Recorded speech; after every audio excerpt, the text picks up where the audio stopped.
Sebelum lanjut nonton video ini, jika kalian suka dengan channel Pegawai Jalanan, silahkan kalian support kami dengan cara subscribe dan klik tanda loncengnya.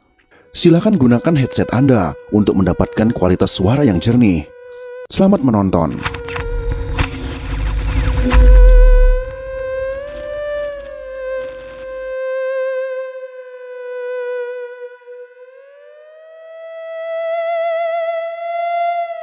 Ideologi komunis mulai masuk ke Indonesia pada tahun 1914 yang dibawa oleh Henk Sneevliet. Pria kelahiran Rotterdam, Belanda adalah seorang komunis Belanda yang aktif. Pada tahun 1911 dia menjadi ketua Serikat Buruh di Belanda. Sneevliet adalah seorang pemimpin yang radikal dengan ideologi komunisnya. Ketika terjadi pemogokan pelaut internasional pada tahun 1911, beberapa serikat buruh yang radikal ikut serta. Tetapi mayoritas serikat buruh tidak sependapat dengannya. Dia memutuskan untuk meninggalkan Belanda dan berlayar ke Hindia Belanda pada bulan Februari tahun 1913.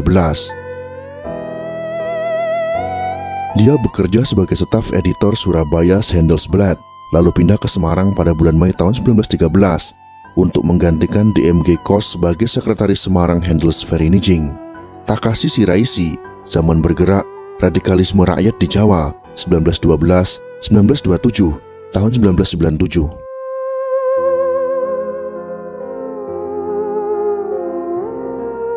Pada tanggal 9 Mei tahun 1914, Sneevliet bersama J.A. Brandsteder, H.W. Dekker, dan Piet bersama mengadakan perkumpulan di Maringebo, Surabaya. Sneevliet dan kawan-kawan mendirikan Perkumpulan Sosialis Demokrat Hindia Belanda dengan nama Indisch Sociaal Democratisch Vereniging atau disingkat dengan ISDV. ISDV merupakan sebuah organisasi yang radikal.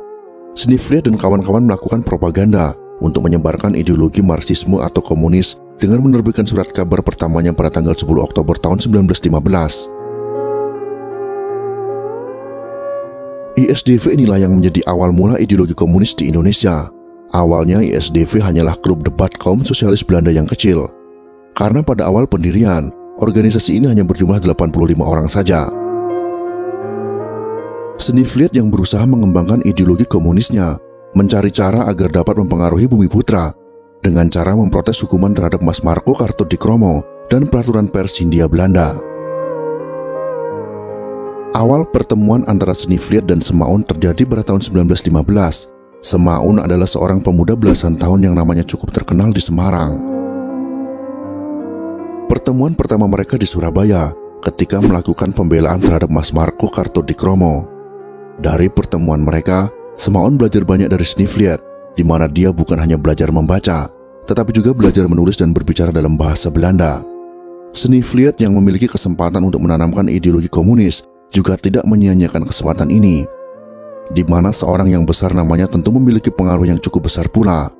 Maka dari itu, Sneevliet mengajarkan ideologi komunis kepada Semaun. Karena perkembangan ISDV tidak terlalu banyak, maka ISDV menjalin hubungan dengan Insulinde. Insulinde merupakan organisasi kelas menengah yang berisi kaum sosialis.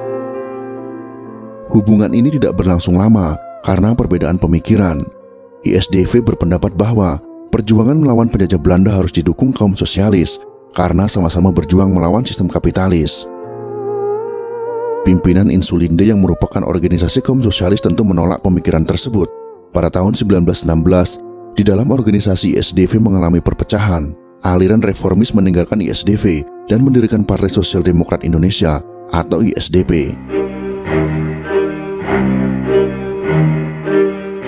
Setelah kedua organisasi tersebut tidak lagi bersekutu, Sneevliet berhasil masuk ke dalam organisasi Sarekat Islam.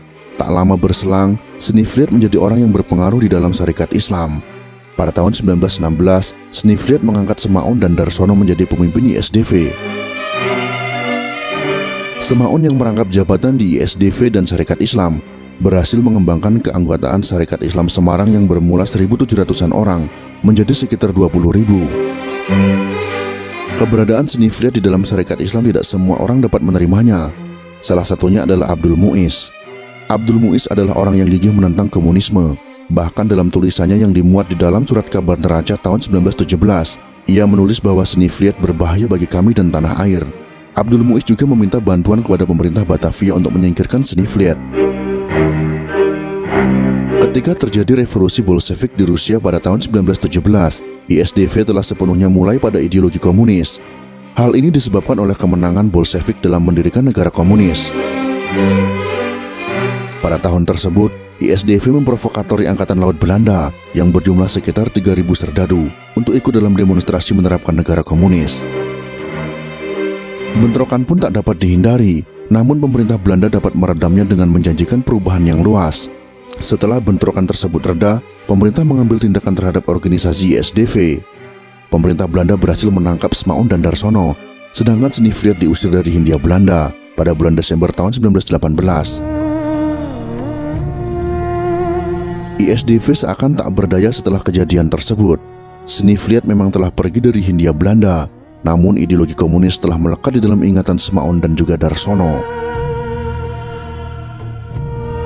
Setelah keterpurukan ISDV, pada tanggal 23 Mei tahun 1920, Smaun dan Darsono mengganti nama organisasi tersebut menjadi Partai Komunis di Hindia atau disingkat dengan PKH.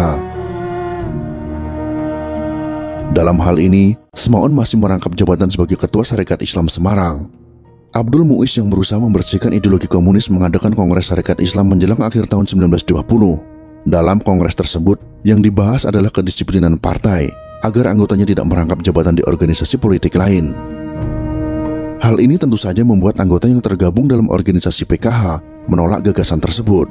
Hingga pada pertengahan Februari tahun 1923, Sarekat Islam berganti nama menjadi Partai Sarekat Islam atau PSI, serta melakukan pemecatan kepada Smaun dan kawan-kawan yang tidak sepakat dengan gagasan pendisiplinan tersebut.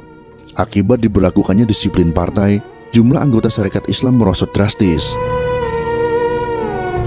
Orang-orang yang dipecat dari Partai Sarekat Islam lalu membentuk organisasi yang bernama Sarekat Rakyat. M. Nasruddin Ansori CH, Bangsa Gagal, Mencari Identitas Kebangsaan, halaman 108, tahun 2008. Hubungan Sarekat Rakyat dan PKH semakin erat karena memiliki ideologi yang sama. Maka pada tahun 1924 secara resmi, PKH diganti namanya menjadi Partai Komunis Indonesia atau disingkat dengan PKI. Kepemimpinan PKI kala itu telah beralih dari Alimin Musuh kepada Ali Arham dan Sarjono. Hal ini dikarenakan pemimpin yang lebih senior tidak bersedia memimpin PKI. Pada tahun 1924, pemerintah Hindia Belanda memperketat pengawasan dan mempersempit aktivitas para tokoh-tokoh partai. Pada akhir Desember tahun 1924, PKI membuat keputusan untuk melakukan pemberontakan dengan cara melakukan pemogokan. Namun rencana PKI dapat dikalahkan dengan mudah. Hal ini yang membuat PKI harus bergerak di bawah tanah karena semakin ketatnya pemerintah Belanda mengawasi partai-partai di Indonesia. Pada tahun 1925, Darsono diusir dari Indonesia, Ali Arham diasingkan ke Digul, sedangkan Musuh, Alimin dan Tan Malaka harus menyingkir ke luar negeri. Para pemimpin PKI yang masih bebas mulai mengadakan rapat membahas tentang keadaan PKI yang mulai terancam. Dalam rapat inilah menjadi awal pemberontakan PKI untuk mendirikan negara komunis di Indonesia. Pemberontakan ini akan dimulai pada tanggal 18 Juni tahun 1926. Awal pemberontakan PKI pada tahun 1926 memang tidak tercium oleh pemerintah Belanda. Namun pemerintah Belanda pada bulan Januari mencoba menangkap Musuh, Budi Sucitro dan Sugono. Sebelum berhasil ditangkap, tokoh-tokoh PKI tersebut telah melarikan diri ke Singapura dan berkumpul dengan tokoh PKI lain yang telah lebih dahulu meninggalkan Indonesia. Alimin dan tokoh yang baru datang menyampaikan hasil rapat pada bulan Desember tentang pemberontakan yang akan dilakukan kepada pemerintah Belanda. Namun beberapa tokoh PKI, salah satunya adalah Tan Malaka, menolak rencana tersebut. Hal ini dikarenakan PKI belum kuat mengakar pada masyarakat Indonesia. Namun gagasan Tan Malaka tidak disetujui oleh Alimin dan Musuh. Pada bulan November, pemberontakan terjadi serentak di beberapa daerah seperti Jakarta, Jatinegara, Tangerang, Banten, Bandung, dan juga Surakarta. Kemudian terjadi kembali pemberontakan di Sumatera Barat pada awal tahun 1927. Namun karena kurangnya koordinasi, maka pemberontakan ini mengalami kegagalan. Semaun yang panik dan frustasi merapat kepada Bung Hatta. Akibat pemberontakan ini, banyak warga yang terbunuh oleh pemerintah Belanda yang telah marah besar atas pemberontakan ini. Bahkan warga yang tidak terlibat pun ikut menjadi sasaran kemarahan pemerintah Belanda. Di tahun 1927 inilah, pemerintah Belanda menyatakan bahwa PKI adalah organisasi terlarang. Setelah kekalahan serta dilarangnya PKI oleh pemerintah Belanda, PKI hanya bias bergerak di bawah tanah. Hal ini dikarenakan banyaknya pemimpin PKI yang dibuang oleh pemerintah Belanda. Pada tahun 1935, musuh yang diasingkan pemerintah Belanda kembali ke Indonesia. Musuh kembali ke Indonesia untuk mempersiapkan kebangkitan PKI kembali. Seperti strategi mereka dulu, musuh menggerakkan kader PKI untuk menyusup ke dalam organisasi lain. Hingga pada tahun 1948, pemberontakan PKI kembali terjadi. Hal ini dikarenakan perjanjian Renville antara Indonesia dan Belanda yang menghasilkan kesepakatan yang sangat merugikan Indonesia karena dipersempitnya wilayah Indonesia. Karena dampak dari perjanjian itu, maka diturunkannya Amir Syarifuddin dari jabatannya di kabinet dan digantikan kabinet Hatta. Amir Syarifuddin yang merupakan aktivis PKI meluapkan kekecewaannya dengan cara membentuk Front Demokrasi Rakyat atau FDR pada tanggal 28 Juni tahun 1948. FDR berencana melakukan kudeta atas pemerintah dengan cara melakukan aksi teror, propaganda anti pemerintah, pemogokan, dan melakukan adu domba antar anggota pejabat militer. FDR dan PKI menginginkan hancurnya NKRI dan menggantinya dengan ideologi komunis. Pemberontakan ini terjadi di Madiun pada tanggal 18 September tahun 1948. Pemberontakan ini memperparah keadaan bangsa Indonesia dikarenakan anggota militer yang sedang menghadapi agresi militer Belanda. Rakyat Indonesia menjadi benci dengan PKI dikarenakan anggota PKI yang nekat membunuh para alim ulama dan beberapa tokoh penting. Dalam perang melawan PKI, anggota TNI dan Polri berhasil membunuh musuh yang mendalangi pemberontakan ini. Sedangkan Amir Syarifuddin dan beberapa pejabat lainnya dijatuhi hukuman mati, hukuman yang pantas untuk para pengkhianat.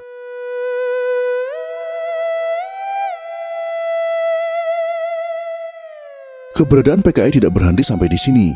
Setelah vakum dari dunia politik, PKI bangkit dengan wajah baru. Mereka mendukung kebijakan-kebijakan Presiden Soekarno yang menentang keras kolonialisme. Tampil dengan pemimpin baru, yaitu Dipa Nusantara Aidit, memimpin dengan semangat membara hingga mendapat simpati rakyat yang cukup besar, bahkan sampai ratusan ribu. Namun PKI sempat redup karena aksinya melakukan pemogokan. Namun di tahun 1955, PKI berhasil menduduki urutan keempat dalam pemilu. Hal ini dikarenakan partai-partai besar yang sibuk mencari suara di pusat, sedangkan PKI berhasil mengambil suara dari para rakyat di daerah pelosok. PKI terus menunjukkan prestasinya, sehingga mendapat kepercayaan rakyat. Pada tahun 1960, PKI merasa di atas angin karena Presiden Soekarno membuat konsep Nasakom, yaitu nasional, agama, dan komunis, sehingga ideologi komunis dapat terlembagai. PKI semakin merapat ke Soekarno dan menyusup ke dalam pemerintahan. Pada perkembangannya, PKI menginginkan agar para buruh dan tani dipersenjatai. TNI Angkatan Darat merasa curiga dengan keinginan PKI yang takut akan disalahgunakan jika disetujui. Karena ketidakpuasan dengan beberapa kebijakan Soekarno, PKI merencanakan sebuah pengkhianatan. Pada tanggal 30 September tahun 1965 dini hari, PKI di bawah pimpinan DN Aidit dan Syam Kamaruzaman melakukan pembunuhan berencana terhadap 7 jenderal yang kini menjadi pahlawan revolusi Indonesia. Aksi pembantaian di Lubang Buaya menewaskan 6 jenderal TNI Angkatan Darat dan 1 perwira menengah. Seorang jenderal yang menjadi target penculikan yaitu Jenderal Abdul Haris Nasution berhasil selamat dari gerakan tersebut. PKI juga melakukan pembantaian di beberapa daerah, membuat citra PKI menjadi semakin buruk. Abdul Haris Nasution yang berhasil lolos dari pembantaian mulai mengatur siasat dan menggerakkan Soeharto dari balik layar. Soeharto dengan memimpin TNI Angkatan Darat mengambil tindakan tegas dengan menghancurkan organisasi PKI karena dinilai sangat berbahaya bagi Indonesia. Setelah perjuangan panjang dan mendapat kemenangan melawan PKI, Presiden Soeharto melakukan pembersihan PKI sampai ke akar-akarnya pada tahun 1966. Untuk mencegah munculnya kembali ideologi komunis, pemerintah mengeluarkan TAP MPRS nomor 25 tahun 1966 tentang pembubaran PKI yang terus berlaku hingga saat ini.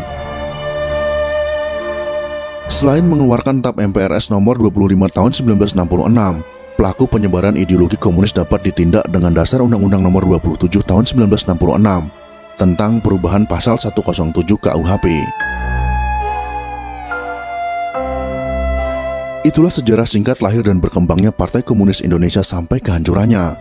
Sejarah tentang pengkhianatan dan pemberontakan PKI sekarang sudah tidak kita temui di bangku sekolah karena sudah dihapuskan. Maka dalam video ini kami sengaja mengingatkan kepada generasi muda bahwa sejarah ini harus dan wajib diketahui agar kita paham kisah masa lalu kita dan menjadi pelajaran berharga di masa-masa yang akan datang. Jika kalian suka dengan video ini, silakan berikan jempol ke atas. Dan jika kalian menganggap video ini bermanfaat, maka bagikanlah untuk teman-teman Anda yang lain. Terima kasih sudah menonton.